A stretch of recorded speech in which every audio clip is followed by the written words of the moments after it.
सबको कंसेप्ट देना था, कंसेप्ट देने का कोशिश किसी ने नहीं किया। कंसेप्ट रहेगा तब तो देगा ना जी। सब लोगों ने तो अपना नोट्स बनाया है कहीं कहीं से, और कंसेप्ट पर ध्यान दिया नहीं लोग।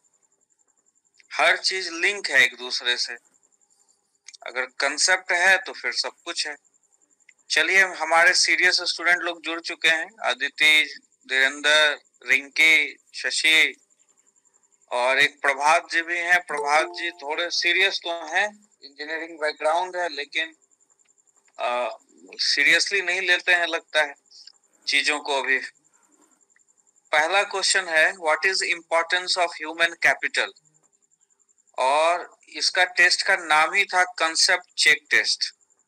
आप लोगों का कंसेप्ट चेक करना था कि कैसा इकोनॉमी का कंसेप्ट आपके दिमाग में चल रहा है, ह्यूमन कैपिटल से आप क्या समझते हैं। देखिए, बहुत लोग प्रॉपर डिफिनीशन लिखे, कुछ लोग तो प्रॉपर डिफिनीशन भी नहीं लिख पाया। इसको भी डायग्रामेटिकली प्रेजेंट किया जा सकता है कि अगर ह्यूमन है तो उसमें प्लस प्लस करके एजुकेशन हेल्थ दे दें, स्किल दे दें, और उसको इक्वल टू ह्यूमन कैपिटल दिखाएं। इस तरह का डायग्रामेटिक प्रेजेंटेशन हो सकता है। उसके बाद इसके एग्जाम्पल्स हो सकते हैं, और सबसे बड़ी बात कि इम्पोर्टेंस पूछ रहा था इम्पोर्टेंस ऑफ ह्यूमन कैपिटल। तो सबसे पहले भारत के सामने ये क्वेश्चन आया कहां से। बैकग्राउंड में जब जाएंगे तो देखेंगे कि डेमोग्राफिक डिविडेंड है। हम लोगों का सबसे बड़ा चैलेंज है कि ये जो डेमोग्राफिक डिविडेंड है, अभी जो यूथ पॉपुलेशन है, जो जनसांख्यिकीय लाभांश है, हमारा सिलेबस से जोड़ के ही बोल रहा हूँ, मल्टी डिसिप्लिनरी अप्रोच से, इस डेमोग्राफिक डिविडेंड को अगर हम ह्यूमन कैपिटल देंगे नहीं तो फिर हमारा इकोनॉमिक ग्रोथ होगा कैसे। बस सवाल हमारा इतना ही था, इंपॉर्टेंस ऑफ ह्यूमन कैपिटल। तो आप चैलेंजेस को बतलाइए कि आज ये सवाल क्यों, चूंकि इतनी बड़ी जनसंख्या है और इतनी बड़ी जनसंख्या में डेमोग्राफिक डिविडेंड चल रहा है, हम अगर इतनी बड़ी जनसंख्या को, इस डेमोग्राफिक डिविडेंड को अगर एजुकेशन हेल्थ स्किल देंगे नहीं तो ये तो हमारे ऊपर बर्डन ही बनेगा ना। That's why human capital is important for India, ये होगा ना कंक्लूजन। इसीलिए हम लोग अभी ह्यूमन कैपिटल के लिए सारी योजनाएं बना रहे हैं। भारत का सबसे ज्यादा ध्यान ह्यूमन कैपिटल के ऊपर है। तो सबने, अब देख लीजिए अपने अंदर अंदर झांक के कि क्या आप लोग लिखे हैं, क्या पूछ रहा है, क्या इंपॉर्टेंस ऑफ ह्यूमन कैपिटल। तो right now, how human capital became important for India. अभी कैसे ह्यूमन कैपिटल इम्पोर्टेंट हो गया, आखिर ये कैसे भारत का एक भविष्य बदल सकता है, इसके ऊपर लिखना था नोट। तो आप लोग ह्यूमन कैपिटल में क्या लिखे हैं वो ध्यान, बेसिक बच्चा वाला चीज लिखे हैं जो कि मैं पूछ नहीं रहा था। उसी तरह दूसरा क्वेश्चन है, व्हाट आर द, अच्छा हाँ, ह्यूमन कैपिटल में आप कुछ डाटा दे सकते हैं उस चैलेंज को दिखाने के लिए, जैसे कि हेल्थ में हम लोग कितना खर्च कर रहे हैं, एजुकेशन में कितना खर्च कर रहे हैं, डेवलपिंग कंट्री कितना कर रहा है, इंडिया जैसा डेवलपिंग कंट्री, और डेवलप्ड कंट्री कैसा कर रहा है, कितना कर रहा है। तो वे फॉरवर्ड में आप कह सकते हैं आगे जाकर इसी ह्यूमन कैपिटल में कि हमें अपने जीडीपी का एक बड़ा हिस्सा ह्यूमन कैपिटल के लिए इन्वेस्ट करना चाहिए, वी शुड, ऐसा करके आप कंक्लूड कर सकते हैं। इस तरह से आप ह्यूमन कैपिटल को पूरा करिएगा। उसके बाद है, what are the reasons of poverty. अब इतना आसान question, what are the reasons of poverty. अब इसमें भी सबसे जो आप लोग लिखे हैं, पॉपुलेशन को लिख दिया सबसे पहला कारण। भाई, गरीबी का कारण पूछ रहे हैं, आप अगर डिफरेंट नहीं लिखोगे और लोगों से अलग नहीं लिखोगे, बच्चा वाला चीज लिखोगे जो सदियों से पढ़ते आए हो, उसमें तो आपको नंबर नहीं मिलेगा ना। आपको गरीबी का कारण पूछ रहे हैं। अच्छा देखिए, गरीबी कहाँ पर सबसे ज्यादा है, आप देखिएगा कि गरीबी एग्रीकल्चर में सबसे ज्यादा है। देखिएगा कि एग्रीकल्चर में भी कौन सबसे ज्यादा गरीब है, तो दिखेगा ना, जो भूमिहीन मजदूर है, खेतीहर मजदूर है, लैंडलेस मजदूर है, स्मॉल फार्मर्स है, वो गरीब। इसका मतलब आप शहर में रह रहे हैं, सर्विस सेक्टर में है, इंडस्ट्री सेक्टर में है, आप गरीब नहीं है। आप शहर में देखिए कि भूखमरी नहीं, शहर में आदमी कुछ भी कमा के खा ले रहा है, लेकिन गांव में देखिए कि सबसे ज्यादा गरीबी, और किसान में भी सबसे ज्यादा गरीब है लैंडलेस। इसका मतलब, और सबसे ज्यादा गरीबी एग्रीकल्चर में, इसका मतलब कहीं ना कहीं लैंडलेसनेस जो है, भूमिहीनता, वो गरीबी का कारण है। अगर किसी को एक छोटा सा टुकड़ा जमीन होगा तो वो भूखे नहीं मरेगा। हालांकि लैंड रिफॉर्म का मुद्दा हमारे देश में अनरिजॉल्व मुद्दा है, इसके ऊपर बहुत ज्यादा बयानबाजी हम लोग अब नहीं करते हैं, क्योंकि यह संभव नहीं है बहुत ज्यादा लैंड डिस्ट्रीब्यूशन। लेकिन फिर भी लैंडलेसनेस इज प्रॉब्लम, तो उसके लिए कुछ करना होगा ना। अगर यह समस्या जानते हैं तो उसको पहचानना होगा। तो पहचानेंगे कि भाई लैंडलेसनेस है, भूमिहीनता की समस्या है गांव में गरीब मजदूरों के साथ, जिसके कारण वो गरीब। तो भाई उसके लिए अब कुछ कुछ कर दिया जाए। तो उसके लिए क्या कर दिया जाए? तो उसके लिए मैन्युफैक्चरिंग में बेस बना दीजिए, तो वो गरीब नहीं रहेगा। तो ये सब सारा चीज आप वे फॉरवर्ड में लिखते हैं। लेकिन रीजन्स ऑफ पॉवर्टी में मेन जो इम्पोर्टेंट रीजन है, कोई लिख रहा है अगर मान लीजिए इंफ्रास्ट्रक्चर, तो इंफ्रास्ट्रक्चर इन एडुकेसी लिखिए। इंफ्रास्ट्रक्चर बुनियादी ढांचा और पर्याप्तता लिखिए अगर गरीबी का कारण में कुछ लिख रहे हैं। अगर गांव में इंफ्रास्ट्रक्चर नहीं है तो गरीबी है सपोज, तो इंफ्रास्ट्रक्चर क्यों लिख रहे हैं, इस वर्ड को क्यों यूज कर रहे हैं? इंफ्रास्ट्रक्चर इन एडुकेसी लिखिए ना, इंफ्रास्ट्रक्चर और पर्याप्तता लिखिए। उसी तरह आप लोग पॉपुलेशन को गरीबी का कारण बतलाएं। भाई पॉपुलेशन गरीबी का कारण नहीं है, आप ऊपर ह्यूमन कैपिटल का इंपॉर्टेंस समझ चुके हैं। पॉपुलेशन को अगर आप पॉवर्टी का बतला रहे हैं रीजन, तो ये आप गलत फहमी में। पॉपुलेशन स्ट्रेंथ होता है। पॉपुलेशन को अगर आप स्किल देंगे, अगर आप एजुकेशन देंगे, तो वो रोटी कमा के खा लेगा। प्रॉब्लम है यहाँ ऊपर डिस्कस किया जा चुका है ह्यूमन कैपिटल का। आप चूंकि नहीं दे पा रहे हैं, इसलिए वो आपका पॉपुलेशन आप पे बर्डन बन रहा है और गरीबी बढ़ रही है। तो वो आउटकम हो गया। गरीबी का कारण डायरेक्ट पॉपुलेशन नहीं। हाँ, आप इसको डिफाइन अलग ढंग से कर सकते हैं। गरीबी का कारण आप लो पर कैपिटा इनकम बता सकते हैं। आप इकोनॉमिक्स लिख रहे हैं, आप सोशल इश्यूज नहीं लिख रहे हैं, आप सोशल जस्टिस नहीं लिख रहे हैं, सामाजिक न्याय या भारतीय समाज के विषय वस्तु को नहीं लिख रहे हैं। You are writing Indian economy paper. आप लो पर कैपिटा इनकम बताइए। लो पर कैपिटा इनकम, निम्न प्रति व्यक्ति आय। अब प्रति व्यक्ति आय क्या होता है भाई? तो नेशनल इनकम अपॉन पॉपुलेशन होता है या नहीं? तो अगर आपका नीचे वाला जो पोर्शन है पॉपुलेशन वो बढ़ते जा रहा है, तो ऑब्वियस है कि वो आपके पर कैपिटा इनकम, जो पर कैपिटा नीचे पॉपुलेशन बढ़ रहा है, तो वो पर कैपिटा इनकम को क्या करेगा? कम करेगा, क्योंकि per capita income is equal to national income upon population. तो इस तरह से जब आपका पर कैपिटा इनकम कम हो जाता है, तो आपका कंजम्पशन जो पावर रहता है, कंजम्पशन पावर, वो घट जाता है। परचेजिंग पावर आपका घट जाता है। परचेजिंग पावर नहीं है, आप डिमांड नहीं कर रहे हैं, डिमांड नहीं करेंगे तो प्रोडक्शन नहीं होगा, प्रोडक्शन नहीं होगा तो आपको एम्प्लॉयमेंट नहीं मिलेगा, और एम्प्लॉयमेंट नहीं मिलेगा तो फिर आपका demand vicious cycle of low demand बन जाता है। निम्न मांग का दुष्चक्र कहते हैं इसको हिंदी में। तो जिसके कारण मांग होता नहीं है तो उत्पादन होता नहीं है, जिसकी वजह से एक इकोनॉमी जो है स्थिर हो जाती है। इस तरह से गरीबी का कारण लो पर कैपिटा इनकम। फिर उसी तरह एग्रीकल्चर में अगर देखिए तो गरीबी का कारण डिसगाइज्ड अनएम्प्लॉयमेंट, प्रच्छन्न बेरोजगारी। इसी को कह सकते हैं ओवरबर्डन एग्रीकल्चर। कृषि में बहुत ज्यादा लोग लगे हुए हैं, तो उनका इनकम डिस्ट्रीब्यूशन नहीं बन पाता है। उसी तरह और भी आप चीज कह सकते हैं, लेकिन जो आप ट्रेडिशनल पॉइंट लिखे उससे थोड़ा अलग हटकर पहले ये 4-5 इंपॉर्टेंट पॉइंट बतलाने होंगे। आप इस तरह से आप चीजों को एक्सप्लेन करिए। आप प्रीति का कॉपी पढ़ सकते हैं हिंदी मीडियम, शशिकांत का कॉपी पढ़ सकते हैं इंग्लिश मीडियम। ये लोगों ने बहुत अच्छे से लिखा है, और सारे इंग्लिश मीडियम को कहूंगा प्रीति का कॉपी पढ़ने के लिए। हिंदी में लिखी है बच्ची, लेकिन बहुत अच्छा लिखी है। तो आप शायद इन चीजों को समझ जाएंगे कि गरीबी का कारण क्या है।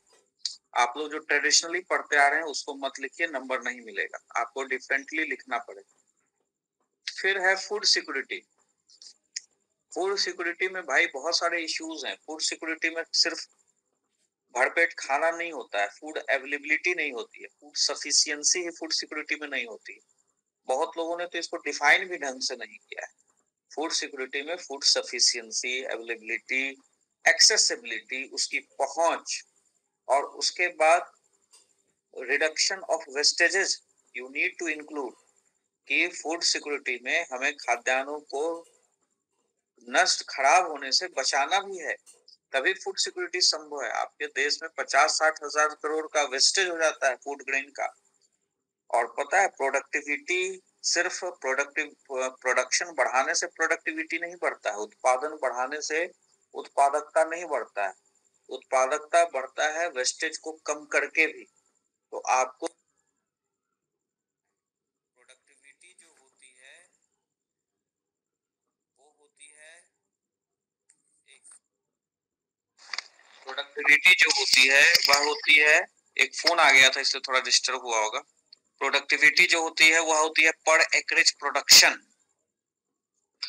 और प्रोडक्टिविटी को और इस तरह से कह सकते हैं कि पर एकरेज प्रोडक्शन, प्रति एकड़ उपज प्लस रिडक्शन ऑफ वेस्टेजेज, तब भी आपका उत्पादकता ओवरऑल बढ़ता है, तब भी आपकी ओवरऑल प्रोडक्टिविटी बढ़ती।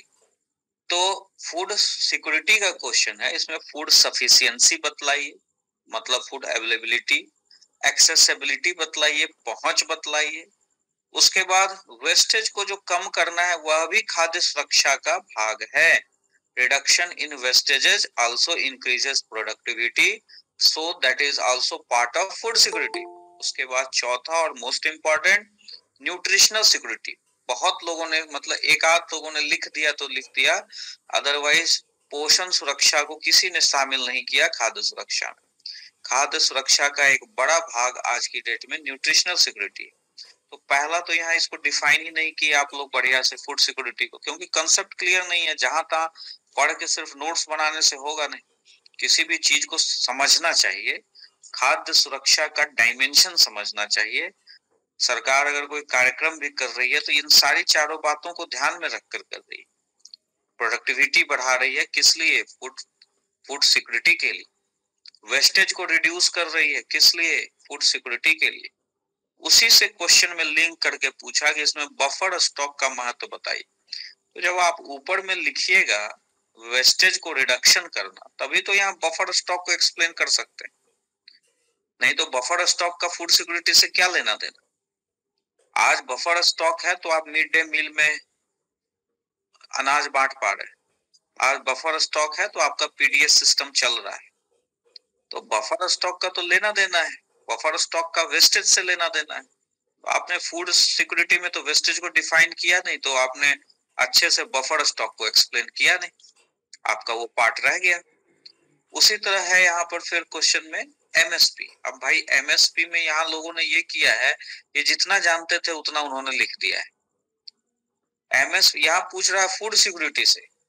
मोदी सरकार चिल्ला चिल्ला के मोदी कहते हैं, माननीय प्रधानमंत्री, आदरणीय प्रधानमंत्री जी कहते हैं कि एमएसपी न खत्म हुआ है न होगा। जब किसान रैली चल रही थी तो चिल्ला चिल्ला के वो कह रहे थे, वो इसीलिए कह रहे थे कि एमएसपी फूड सिक्योरिटी को इंश्योर करता है।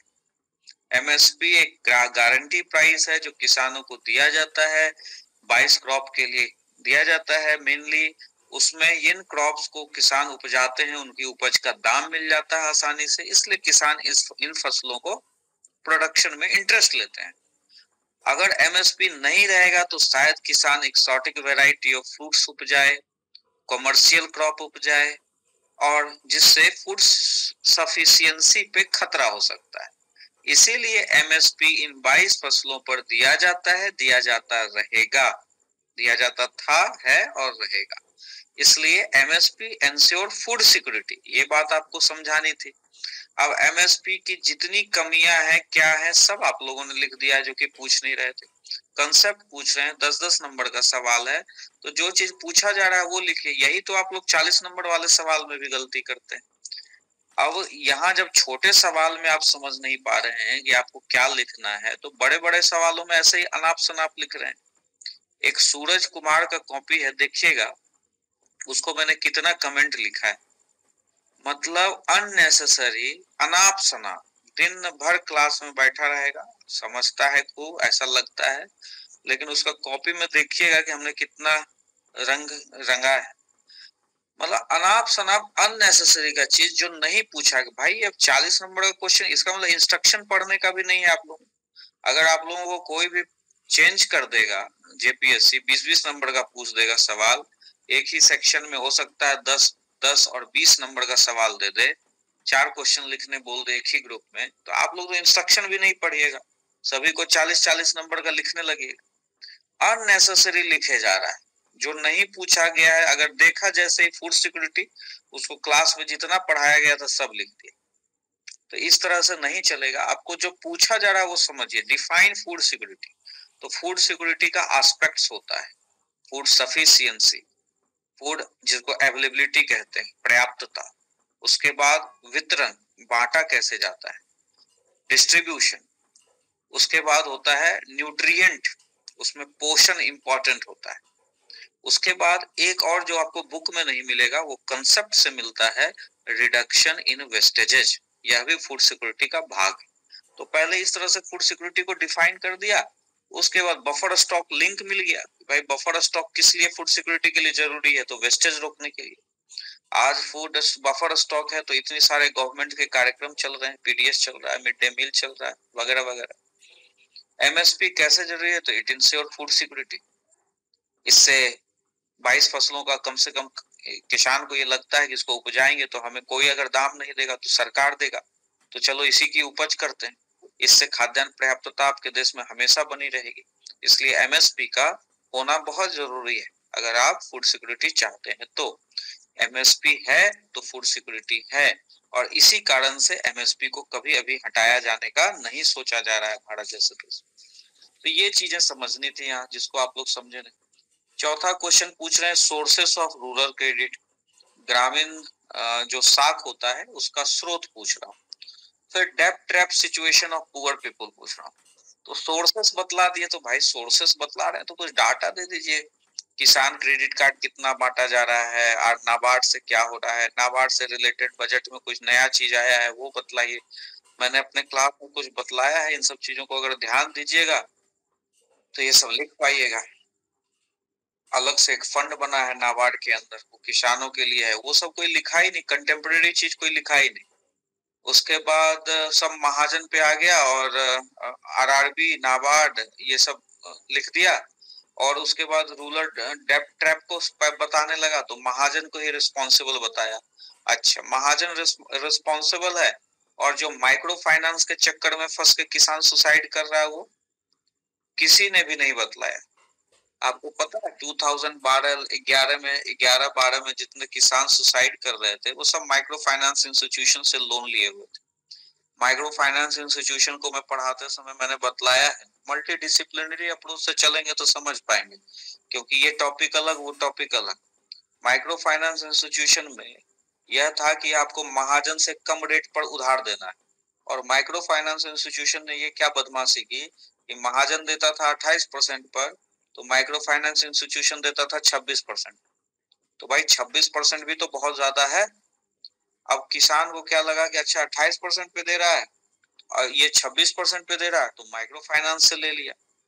तो पहले क्या होता था कि अगर महाजन का आप कर्जा नहीं चुकाएं तो महाजन पहले आपका भैंस खोलता था, आपका कोई सामान जब्त कर लिया, पंपिंग सेट जब्त कर लिया, आप पे दबाव बनाया। और यहाँ पर बैंक वाला क्या करता है, बैंक वाला सीधे नोटिस चिपकाता है, और अपने देश में अगर कोई सेल्फ रिस्पेक्ट वाला है तो वो सबसे ज्यादा किसान है। जैसे ही उसके घर पे नोटिस लगा, बैंक से लोग आके गाली गलौज करने लगे, धमकी देने लगे, वो बेचारा सुसाइड का रास्ता चूज कर लिया। ऐसे बहुत सारे केसेस आए 2011, 12, 13 में कि माइक्रो फाइनेंस इंस्टीट्यूशन के दबाव की वजह से, सूक्ष्म वित्त संस्थाओं के दबाव की वजह से किसानों ने सुसाइड किया। इस पार्ट को किसी ने लिखा ही नहीं, जरूरी ही नहीं समझे। भाई देश का रियल प्रॉब्लम तुम नहीं समझ रहे हो। एक प्रीति बच्ची है, पहले कहीं और अच्छे जगह से पढ़ी है, उसका वही घिसा, वो हालांकि नंबर बहुत अच्छा लाई है, मुझसे भी पढ़ रही है अब, तो उसने बहुत सारी चीजें सीखी है। लेकिन एक होती है मैच्योर अवस्था होती है बच्चों की, जब वो वहां पहुंच जाते हैं तो नई चीजें वो थोड़ा सा देर लगता है उनको समझने में। तो ये इस वाले क्वेश्चन में, रूरल डेप्थ वाले क्वेश्चन में, उसने पूरा महाजन को घेर के अपनी लंबी कहानी लिख दी, लेकिन वहां पर वो विभाग सर ने उसे क्या बतलाया उसको वो भूल गई। तो जिस तरह से मैंने रिंकी को कहा है कि रिंकी आप मुझे फोन पे संपर्क करना, मुझे लगा इसका आंसर बढ़िया है, तो मैंने कहा कि आप मिलना, जो कुछ कमियां होंगी मैं फोन पे बताऊंगा। उसी तरह प्रीति के लिए भी यही मैसेज है कि बाबू सब चीज तो पढ़ ही रही हो, तो थोड़ा सा और भी चीजों को एक्सप्लोर करो। तो जो मैं पढ़ा रहा हूँ उस पर ध्यान दो। जो तुमने पहले से पढ़ के आई हो रिजिड चीजें, तुमने पूरा महाजन को रिस्पॉन्सिबल बना दिया टैप ट्रैप के लिए। यहाँ पर माइक्रो फाइनेंस इंस्टीट्यूशन भी रिस्पॉन्सिबल है, इसको आप लोगों ने छोड़ दिया। उसने तो बैंकिंग को, व्यवस्था को एकदम क्लीन चिट दे दिया कि मतलब अगर यहाँ से लोन लेगा तो अच्छा रहेगा किसान के लिए।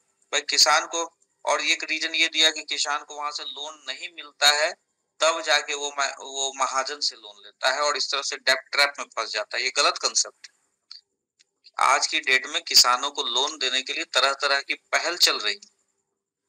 मुद्रा योजना, स्टैंड अप योजना, स्टार्टअप योजना, आरआरबी के थ्रू, नाबार्ड के थ्रू, किसान सम्मान निधि योजना। इसका मतलब आप सीधे सरकार को घेरे में ले लिए। किसान क्रेडिट कार्ड से कितना ज्यादा लोन बांटा जा रहा है। आप सीधे सरकार पर चैलेंज कर दिए कि आपकी बैंकिंग व्यवस्था जो है वो किसानों को लोन नहीं बांट रही है। तो ये गलत मैसेज चला गया। आपको उसको बैलेंस करना था कि बैंकिंग व्यवस्था में भी एक माइक्रो फाइनेंस इंस्टीट्यूशन है जहां से प्रॉब्लम आ रही है और इसको दूर किया जाना चाहिए। इस तरह से इसको लिखना था। तो इस तरह से डेब्ट ट्रैप है पुअर पीपल का, वो गरीबी के दुष्चक्र से बाहर नहीं निकल पाते। ये आपको फिर एक्सप्लेन करना था। ग्लोबलाइजेशन में सबने लिखा है। अब आप सभी कॉपी पढ़िएगा, आप लोग के पास सारी कॉपियां। इम्पैक्ट ऑफ ग्लोबलाइजेशन, जो इकोनॉमिक्स में ग्लोबलाइजेशन का डेफिनेशन है वो दीजिए, सोसाइटी का डेफिनेशन मत दीजिए। फिर मैं कहूँ integration of world economy, integration of world market, ये तो लिखिए कम से कम। ये तो कोई लिख नहीं रहा है। कल्चर का मिलन करवा रहे हैं आप लोग, सब समझता हूँ, लेकिन इकोनॉमिक्स के बारे में तो बात कीजिए। ग्लोबलाइजेशन का real definition economics point of view से मिसिंग, बाकी उसमें सब चीज का आप मिलन करवा रहे हैं। उसके बाद इम्पैक्ट, अगर इम्पैक्ट की बात करूं, आप इकोनॉमिक्स के स्टूडेंट हैं, आप भूल जाइए। आप लोग देखिए बहुत जगह पढ़ते हैं चूंकि ग्लोबलाइजेशन, तो आप क्या करने लगे, महिला पर प्रभाव, किसान पर प्रभाव, मजदूर पर प्रभाव, फिर इकोनॉमिक्स पर भी प्रभाव दिखा दिए कि जीडीपी बढ़ा है या घटा है या किसान को नुकसान हुआ। जो भी इकोनॉमिक्स के अगर स्टूडेंट हैं तो इसको कैसे टारगेट करिए।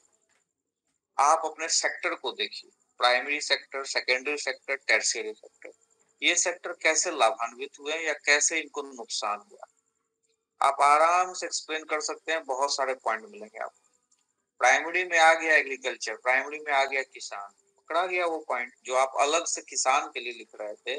अब प्राथमिक क्षेत्र में क्या फायदा हुआ है, क्या नुकसान हुआ। भाई रॉ मटेरियल आपका यूज किया जा रहा है, प्रोसेस किया जा रहा है, आपको कच्चा माल का दाम मिल रहा है, आपको बाजार मिला तैयार माल के लिए, किसान को कंपटीशन का सामना करना पड़ रहा है। सब एक जगह लिखिए प्राइमरी सेक्टर में।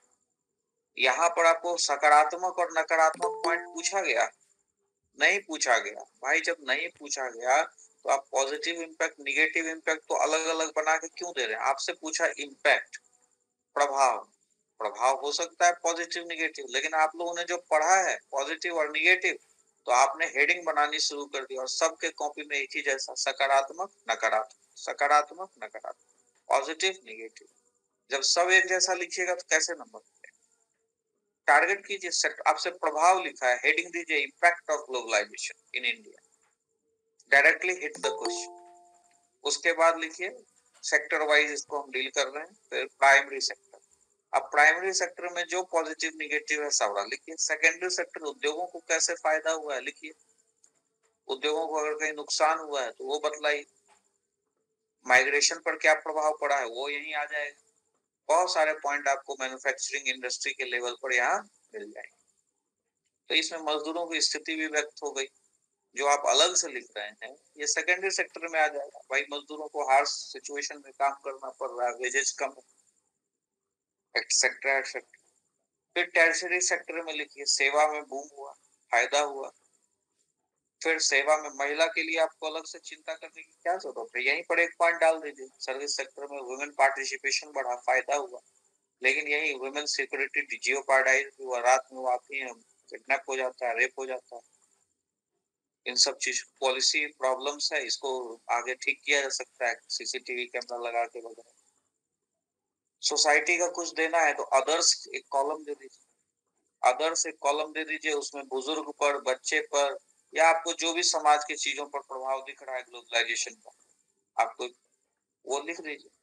तो इस तरह से अपने क्वेश्चंस को डिफरेंट आंसर को डिफरेंट बनाने की कोशिश कीजिए। आप देखिएगा, एक बार पलटिएगा सारे का आंसर, आपको सब एक जैसा दिखेगा। एक जैसा दिखेगा तो फिर तो एवरेज मार्किंग होगी ना। और वहीं बीच में कोई अच्छा कॉपी आएगा तो आपको पता है 153 लाया गया है इस इकोनॉमिक्स में, 200 में 153। प्रोबेशन ऑफिसर है बच्चा हमारे यहाँ का, और 153 नंबर इकोनॉमिक्स में लाया। तो ये पॉसिबल है, लेकिन तभी पॉसिबल है जब आपका कॉपी और लोगों से डिफरेंट होगा, नहीं तो एवरेज मार्किंग हो जाएगी, फिर नंबर 110, 105, 112, 120 आएगा। उसके बाद अभी एक समस्या और है कि बहुत बच्चा ये बोलता है हमें कि मेरा इकोनॉमिक्स में ठीक नंबर आया, तो कितना, तो 117 नंबर जो अभी फेल कर गया, रह गया। तो हमें फिर अफसोस होता है कि 117 को क्यों ये अच्छा मान रहा है, ये और क्यों टारगेट नहीं कर रहा, अपना अपना लिमिट को क्यों और नहीं बढ़ा रहा। अगर हाईएस्ट स्कोर की बात होगी तो फिर तो आपको लिमिट अपना बढ़ाना चाहिए। नंबर आ रहा है, जब झारखंड में 65-70% नंबर दे रहा है, तो आपको बड़ा सोचना चाहिए कि हम 150 लाएं।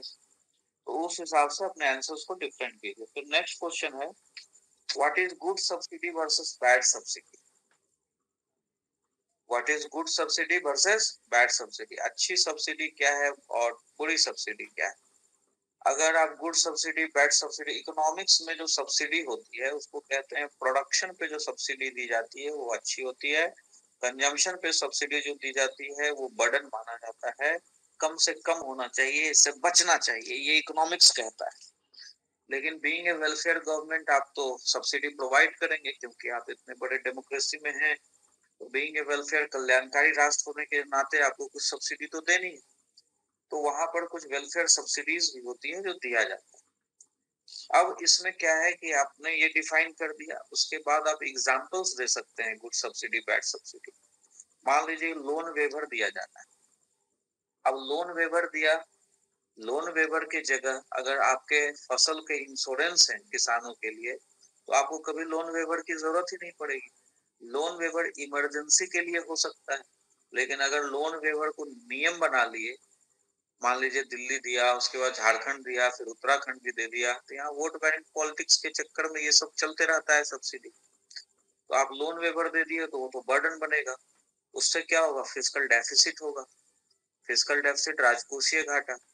आपका जितना ज्यादा सब्सिडी इस तरह का होगा, उससे आपका राजकोषीय घाटा बढ़ेगा। राजकोषीय घाटा को बढ़ने के बाद फिर से आपको कर्ज लेना पड़ेगा, आपको फॉरेन लोन पे डिपेंड होना पड़ेगा। इस तरह से आपका सिचुएशन खराब हो सकता है।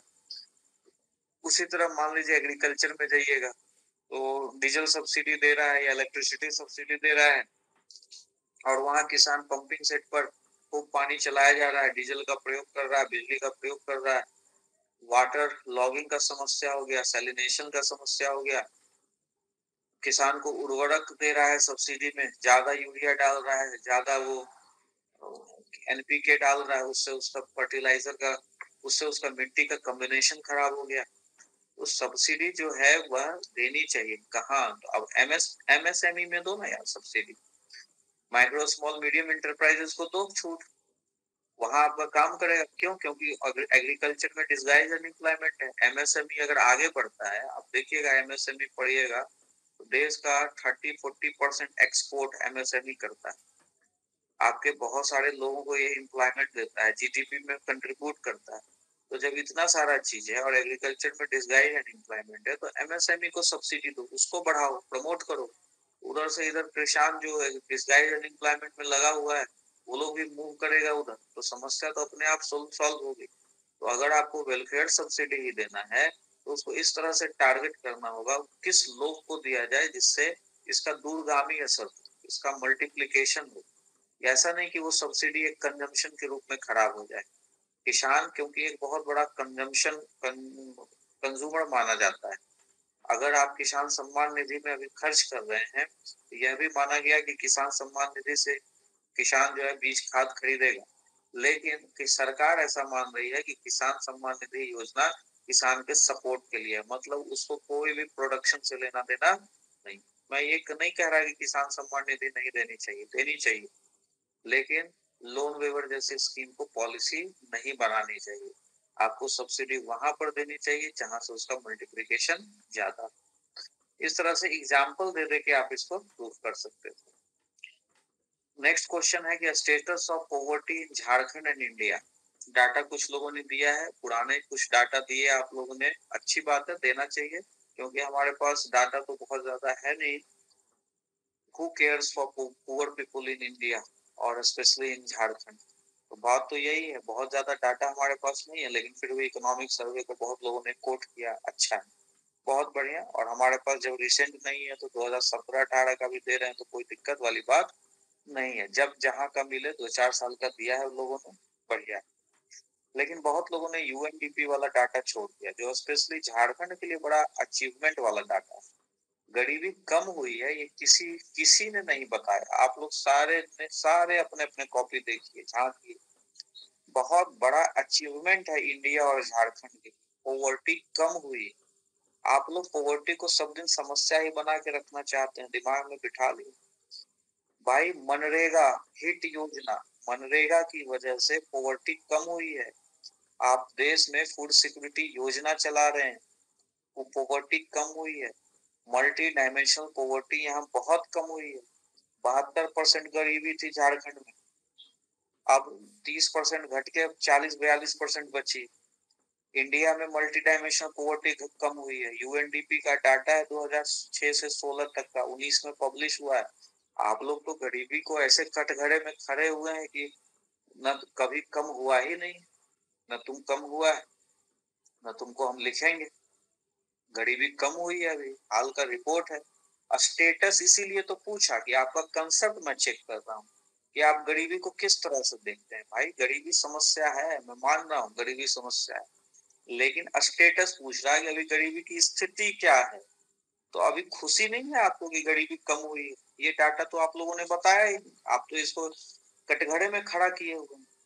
ब्लंडर सभी लोगों का, मतलब इतनी अंडरस्टैंडिंग होनी चाहिए कि गरीबी अगर कम हो रही है तो उसको हम लोग समझें। वो चीज इंडियन इकोनॉमी में अच्छी चीजें हैं तो उसको समझिए। अच्छा, अगर धीरेन्द्र जी मेरी बात सुन रहे हैं, मुझे अभी ठीक से याद नहीं है, कहीं आप मनरेगा लिखे तो वहां मैंने एक ब्लंडर लिखा हुआ है, किस क्वेश्चन में लिखे थे आप बता सकते हैं? तो मैं थोड़ा उसको एक्सप्लेन करूंगा। सर दैट सब्सिडी वाला एग्जांपल में दिए थे।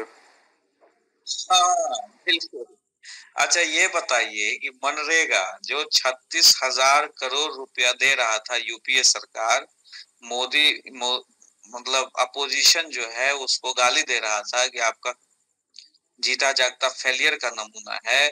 वहीं जो अपनी जो प्रेजेंट सरकार है वह जो है 68,000 करोड़ रुपया दे रही है। अगर यह खराब होता तो क्या इसमें 68,000 करोड़ दिया जाता? मनरेगा के बारे में रिपोर्ट में लिखा हुआ है, यूएनडीपी में के रिपोर्ट में, कि गरीबी कम करने में सबसे कारगर योजना मनरेगा। पहले जो था मनरेगा में गड्ढे खोदे जाते थे, बंद किए जाते थे। आज मनरेगा को हर जगह यूज किया जा रहा है। गवर्नमेंट का प्रोजेक्ट हो, यहाँ तक कि यह भी बात चल रही है धीरेन्द्र जी कि प्राइवेट में अगर कोई काम करवा रहा है, उसको अगर मजदूर की जरूरत है तो मनरेगा का मजदूर को डाइवर्ट किया जा सकता है, प्राइवेट पार्टी से पेमेंट लेके उसको कंपनसेट किया जाएगा। यहाँ तक की बात चल रही है। मनरेगा आज की डेट में जॉब क्रिएशन के साथ साथ पॉवर्टी इरेडिकेशन के साथ साथ एसेट क्रिएशन में भी योगदान दे रहा है। मनरेगा में और खर्च किया जाना चाहिए। पता है मनरेगा क्या कर रहा है? सस्टेनेबिलिटी कर रहा है, लेकिन इसमें एक चीज की कमी है जो मैं अभी आपको बता दे रहा हूँ धीरेन्द्र जी, समझिएगा। यूनिवर्सल बेसिक इनकम की बात की जाती है ना देश में। Yes sir. Universal basic income को सपोर्ट करना है या छोड़ देना है? बताइए, दिया जाना चाहिए। यूनिवर्सल बेसिक इनकम का ये है कि आप जैसे जितने भी बेरोजगार जो लोग हैं उनको यूबीआई देना चाहिए, महीना का 2000 रुपया मान लीजिए देना चाहिए। आप इसके सपोर्ट में हैं या नहीं, बताइए। फिजिबल नहीं है सर, और देना भी नहीं चाहिए। देना चाहिए, इसलिए देना चाहिए क्योंकि मनरेगा के बारे में भी पहले ऐसे ही कहा जाता था। मनरेगा को कहता था कि ये फिजिबल नहीं। आज मनरेगा गरीबी दूर कर रहा है, आज मनरेगा बेरोजगारी दूर कर रहा है, आज मनरेगा लोगों को भूख से मरने से बचा रहा है, आज मनरेगा एसेट भी क्रिएट कर रहा है, पुल भी बना रहा है, रोड भी बना रहा है, हर जगह मनरेगा का मजदूर लगा हुआ। तो उसी तरह यूबीआई में जो बेरोजगारों को 2000 देने की बात चल रही है, अगर आपके देश में है रिसोर्सेस तो दिया जाना चाहिए। क्यों दिया जाना चाहिए? गुड सब्सिडी होगा। कैसे? मनरेगा में जो सब्सिडी दे रहे हैं सर, वो सिर्फ और सिर्फ इलिटरेट लोगों को मदद कर पाएगा। आप मनरेगा में धीरेन्द्र जी कभी काम करने नहीं जाएंगे। आप पढ़े लिखे, आपको ना सपोर्ट चाहिए। आपको अगर 2000 रुपये महीना मिल रहा है सरकार से, खाना अगर आपका चल गया, आप किताब लेके कोने में कहीं भी अंधेरे में पढ़ के रिजल्ट दे दीजिए। इसका मतलब एक मनरेगा से भारत एक ऐसा वर्ग तैयार कर रहा है जो इलिटरेट है, वो पेट अपना भर लेगा, वो विकास के कार्यों में कुछ मदद कर देगा, गरीबी उसकी दूर हो जाएगी, लेकिन वह कभी भी आगे नहीं बढ़ पाएगा, वो स्किल नहीं ले पाएगा, वह हमेशा खराब काम करेगा, मतलब नीचे वाला काम करेगा, मेहनत मजदूरी का काम करेगा। लेकिन अगर आपको यूबीआई दे दिया गया, आप 2000 3000 का आपको सपोर्ट मिल गया, आप उस सपोर्ट से हो सकता है कि मनरेगा ज्वाइन ना करके आप अपनी पढ़ाई पर ध्यान करेंगे और वहां से एक भारत का एक ऐसा वर्ग तैयार होगा, स्किल्ड पॉपुलेशन, और जो जस्टिस होगा, जो भारत को देना चाहिए, क्योंकि भारत का डेमोग्राफिक डिविडेंड है। अगर सारे यूथ को आप मनरेगा में लगा दीजिएगा तो ये देश का तो बंटाधार हो गया। इसीलिए यूबीआई की वकालत की जाती है, लेकिन हमारे पास रिसोर्सेस नहीं है सर, इसलिए हम लोग अभी इस पे सोच नहीं पा रहे हैं। इसलिए उसको हमने लिखा बैड सब्सिडी में मनरेगा नहीं आएगा। मनरेगा तो कायाकल्प कर रहा है ना? और सरकार का जो स्कीम है धीरेन्द्र जी, मनरेगा जैसा इतना एम्बिशियस स्कीम, उसको आप बैड में कैसे हिम्मत कर लिए डालने, है ना? समझ आई मेरी बात? Yes sir. सर इसमें एक मनरेगा प्लस स्कीम भी आया है ना, जिसमें स्किल डेवलपमेंट वगैरह दिया जा रहा है। हाँ, स्किल डेवलपमेंट वगैरह सारा अच्छा है, पॉजिटिव है, वो दिया जाना चाहिए। जो लोन वेवर वगैरह वाला है ना, सब्सिडी वगैरह, वो सब बैड सब्सिडी में आएगा। जो कंजम्पशन के लिए है, जिससे कोई कुछ ना रिटर्न नहीं मिल रहा है, जिसका नेचर ही कंजम्पशन वाला है, वो बैड सब्सिडी होगा। ये यूबीआई वाला समझे क्यों यूबीआई दिया जाना चाहिए? Yes sir. हाँ, तो यूबीआई भी नहीं तो आपका हमेशा मनरेगा में लोग नौकरी करते जाएगा और यूथ जो है वो पढ़ ही नहीं पाएगा। यूथ को पढ़ने के लिए भी मौका देना चाहिए, इसीलिए सरकार उसको, तो वो गुड सब्सिडी में आएगा, उसको दिया जाना चाहिए। अब देखिए इकोनॉमिक्स में अगर प्योर इकोनॉमिक्स लोगों से बात कीजिएगा, मैं दो नाम बता देता हूँ, अमर्त्य सेन, जीन ट्रीज। मनरेगा लाने वाला कौन आप जान रहे हैं? अमर्त्य सेन एक इकोनॉमिस्ट है। अगर आप बात करिएगा ना इकोनॉमिस्ट लोगों से, तो वो आपको यूबीआई का बहुत लोग विरोध भी करेंगे, लेकिन जो सोशल इकोनॉमिस्ट होंगे ना, वो इसको सपोर्ट करेंगे, क्योंकि वो जानते हैं, उन्होंने गांव गांव घर घर घूमा है, गरीबी को देखा है, उनको पता है कि मल्टी सेक्टरल टारगेट करना पड़ेगा चीजों।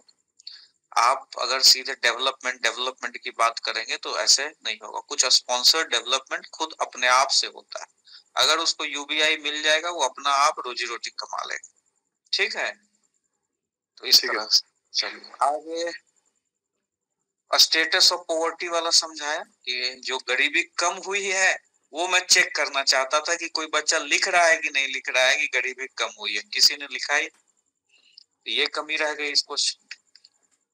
Explain few measures to ensure rural development. अब रूरल डेवलपमेंट में आप देखिए प्रोडक्टिविटी बढ़ाने की सरकार की बात चल रही है, किसानों की आय बढ़ाने की बात चल रही है, और इतने सालों से चल रही है। 2022 तक डबलिंग फार्मर्स इनकम करने की बात थी।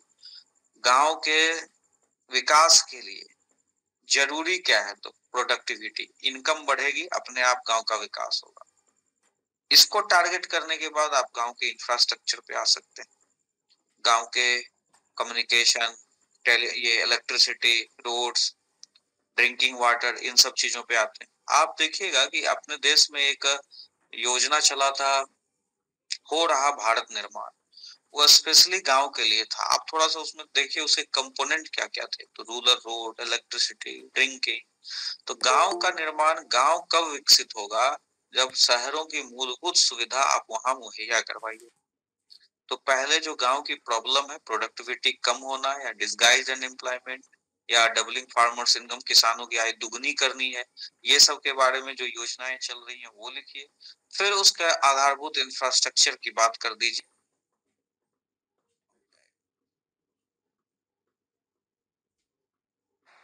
उसके बाद है explain the status of employment in Jharkhand and India. यहाँ भी देखिए कोरोना काल में अनएम्प्लॉयमेंट बहुत बढ़ गया था, झारखंड में भी खासकर, और किस तरह से सिचुएशन को डील किया गया। पहले आपके पास कोरोना के पहले का एक फिगर, आपके पास कोरोना के समय का फिगर, और एक कोरोना के बाद का फिगर। अभी हम लोगों ने कैसे यूथ को टारगेट किया, कैसे माइग्रेट लेबरर्स को टारगेट किया, ये सब चीजें देख कर हम लोगों को इसके स्टेटस को एक्सप्लेन करना था कि अभी पहले से बेटर सिचुएशन में हम हैं और सरकार एम्प्लॉयमेंट के लिए ये काम कर रही है। ये इसको इस तरह से टारगेट करना था। तो बेसिकली ये क्वेश्चन आपके कंटेम्प्रेरी नॉलेज को चेक करने का था कि क्या यह आप लोगों को पता है कि कोरोना में कितना अनएम्प्लॉयमेंट लेवल था, उसके बाद सरकार ने कितना कम किया है। स्टेटस का कहने का मतलब अभी का स्थिति बतलाई। तो ये तीनों डाटा को कंपेयर करना था, इसमें भी कमी रह गई है। लोगों ने बस अनएम्प्लॉयमेंट का डाटा दे दिया है जो भी उनके पास था, सिचुएशन को नहीं समझा आपने कि इसका कंटेक्स्ट क्या है। यह इंडियन इकोनॉमी के आज की डेट में इंडियन इकोनॉमी के लिए में क्यों पूछा जा रहा है, ये आप लोगों ने कंटेक्स्ट नहीं सोचा। उसके बाद क्वेश्चन नंबर 10 है सिग्निफिकेंस ऑफ इंफ्रास्ट्रक्चर। यहाँ भी कमी रह गई, सभी अपने अपने कॉपी को झांकिए। इंफ्रास्ट्रक्चर में आप लोगों को क्या रोड, पुल, रेल, इलेक्ट्रिसिटी यही दिखता है? किसी ने भी सॉफ्ट इंफ्रास्ट्रक्चर की बात नहीं की, किसी ने भी नहीं बात की। Soft infrastructure, soft skill, education, health, किसी ने नहीं बात किया। इंफ्रास्ट्रक्चर को हमेशा हम लोग रेल, पुल, ब्रिजेस, इन्हीं सब से जोड़ के देखते हैं। सड़क, पीने का पानी। इंफ्रास्ट्रक्चर को पहले डिफाइन कीजिए, सॉफ्ट इंफ्रास्ट्रक्चर, हार्ड इंफ्रास्ट्रक्चर। फिर सिग्निफिकेंस पूछ रहा है, महत्व। तो इंफ्रास्ट्रक्चर अगर आपके पास नहीं है तो आपका डेवलपमेंट नहीं होगा। इंफ्रास्ट्रक्चर की क्या और चाहिए, क्या इसके लिए चाहिए, तो आपके पास एक विजन होना चाहिए जिसमें आपको प्रोएक्टिव होना चाहिए। हम 2050 में कैसा इंफ्रास्ट्रक्चर चाहते हैं वो हम आज डिजाइन करेंगे, आज सोचेंगे, और उसके हिसाब से हम अपने नीतियों का निर्माण करेंगे। महत्व हमारे देश का विकास इस पर निर्भर है। समय के साथ अगर हम इंफ्रास्ट्रक्चर का डेवलपमेंट नहीं करेंगे तो हम और देशों से पीछे रह जाएंगे। तो हमें इसके लिए विजनरी होना चाहिए, इसके लिए प्रोएक्टिव होना चाहिए। देश का विकास इस पर निर्भर करता है, इसलिए हमें इंफ्रास्ट्रक्चर चाहिए, और दोनों तरह का इंफ्रास्ट्रक्चर चाहिए, सॉफ्ट भी चाहिए और हार्ड भी चाहिए। कोई बुलेट ट्रेन से मना कर देता है, भाई बुलेट ट्रेन से क्यों मना कर दें? कहेगा नहीं नहीं, हम तो एग्जिस्टिंग जो स्लीपर ट्रेन है उसी में चलेंगे, गरीब रथ में सफर कर लेंगे, बुलेट ट्रेन नहीं चाहिए। पहले सरकार को कहो कि गरीब रथ समय से चलाए, पहले सरकार को कहो कि स्लीपर ट्रेन में वो टॉयलेट साफ सुथरा होना चाहिए। अरे मेरे भाई, हर तरह का इंफ्रास्ट्रक्चर चाहिए। आपको नहीं चाहिए बुलेट ट्रेन, हमें चाहिए, मुझे चाहिए। मैं सरकार से डिमांड कर रहा हूँ कि मुझे दिल्ली से हजारीबाग बुलेट ट्रेन दो। आपके देश में बहुत तरह के लोग, कुछ लोग बुलेट ट्रेन में जाएंगे, कुछ लोग स्लीपर में जाएंगे, कुछ लोग गरीब रथ में जाएंगे। तो इंफ्रास्ट्रक्चर का डेवलपमेंट से लेना देना है। हर तरह के लोगों के लिए विजन होना चाहिए कि किसके लिए क्या इंपॉर्टेंट है, और उसके हिसाब से infrastructure should be A political, इसको राजनीति से दूर होना चाहिए। एक विजन होना चाहिए देश का कि इंफ्रास्ट्रक्चर की उसकी नीड्स क्या है, तभी उसका जाके विकास हो पाएगा।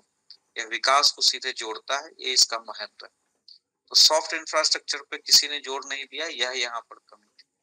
फिर what are the major environmental challenges faced by India. Major environmental change आप लोगों ने सब लिख दिया, global greenhouse gas emission और फलाना फलाना जितना भी ग्लोबल वार्मिंग, नॉइज पोल्यूशन सब लिख दिया। अरे मेरे भाई, ये क्यों पूछ रहे हैं आपसे? आपका सिलेबस में है सस्टेनेबल डेवलपमेंट और आपसे पूछ रहे हैं मेजर इन्वायरमेंटल चैलेंज। हम आपसे जानना चाह रहे हैं सस्टेनेबल डेवलपमेंट आपका कैसे पॉसिबल नहीं। अगर आपके पास इन्वायरमेंटल चैलेंज है, अगर कुछ आप वो 2-4 पॉइंट लिखिए, लेकिन आप कंक्लूजन तक पहुंचिए, जो आपके सिलेबस में है उस चीज को बतलाइए। है नॉइज पोल्यूशन, है ग्लोबल वार्मिंग, है ग्रीन हाउस गैस इमिशन, तो यह सस्टेनेबल नहीं है ना, इससे तो नहीं चलेगा हमारा।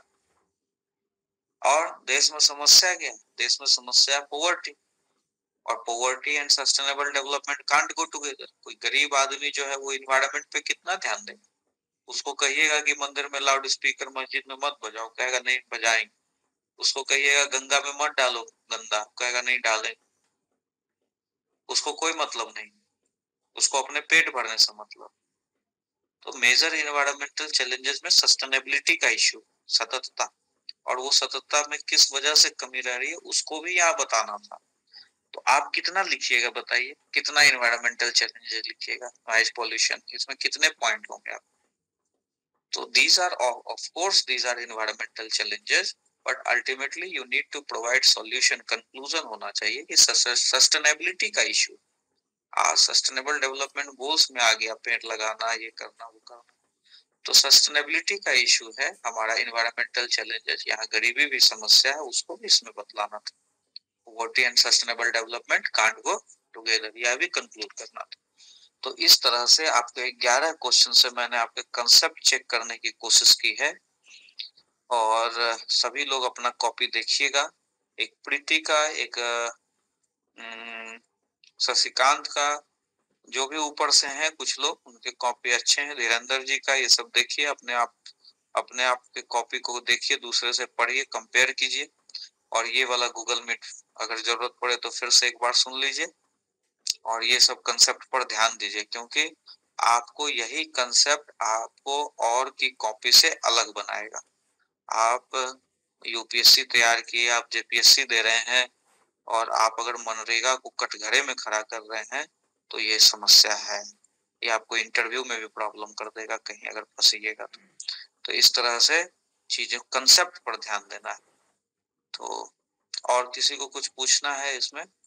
किसी को कोई सवाल है?